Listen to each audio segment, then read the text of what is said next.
All right, guys, so we're gonna go through this lesson. It's 5 separate parts. In each video, I'm gonna guide you through the instruction and talk about some of the key parts here and make sure that we have a full understanding of the lesson. The great thing about this is you can finish this at home if you don't finish in class, or you can go back and rewind if you missed something that I said, or you're curious, I guess if you missed something I said. So let's go ahead and get started with part 1, and this is the introduction and background.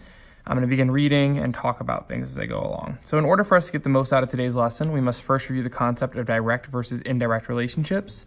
This is important because even though we'll be learning a collection of formulas today, it isn't necessary that you remember all of them to do calculations, because the calculations that would be required by these would be impossible without a calculator. And again, you don't get one of those calculators for the SAT too. You must remember the relationships they represent regarding variables within. Let's start by reviewing 2 terms. So our first term is a blank kind of relationship. It's a relationship whereas the variables move in the same direction as one another, i.e. an increase in one variable leads to an increase in the other. And the type of relationship that is discussing is a direct relationship.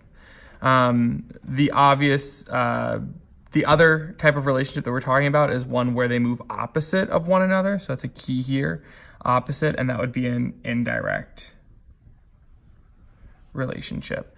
We should recall these. We've talked about them before, but we just want to review them here because we're going to be hammering these together. So what I want to do is take a little moment right now to bring this idea of direct versus indirect relationships to a formula that we should be very familiar with, which is the formula for force.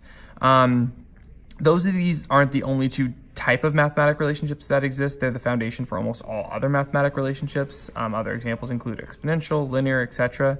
So we're going to apply these formulas below right here. So what I've done in this table is you can see in the first column is I've isolated a variable. When we isolate that variable, we're assuming that that variable stays constant, and I'm going to show you an example of that down here. And then we can look at our variables of interest.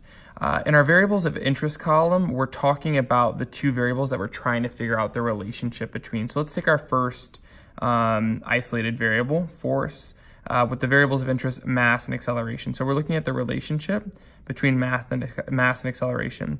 Now you'll see here it says what mathematic function exists between the 2. If you look, you can see that it is multiplication. And when we have these two variables, we know that this type of relationship is going to be a direct relationship. Right here, if we've isolated for mass, we would have to take force and divide it by acceleration to get mass. Keeping mass the same, we can take a look at these 2 variables, and this is, indirect. I apologize, guys. I'm not going to start the recording over. This is an indirect relationship. Coming back over here, we have force divided by mass. Division obviously exists here, and this one's going to be a direct relationship. And then if we were solving for acceleration, I'm just going to do some scratch work right over here, which would be force equals mass times acceleration. To solve for acceleration, we would have to divide mass from both sides.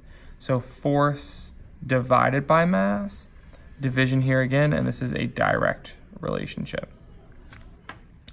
So what mathematic function exists between variables with a direct relationship? You can see both here that it is division that exists between direct relationships, and then for indirect relationships, it's actually multiplication. This will always be the case. You can use this for any formulas that we talk about. So this isn't something that's just specific to this formula, and you'll see that play out today. So what does this mean? Let's take the example of mass. So we've isolated for mass. If we had a 5 kilogram mass, how would increasing the net force, so let's imagine a little box, it's 5 kilograms. That's an awful drawing. But if we increased, so say we had a force of 2 newtons, and then we increased it to 4 newtons.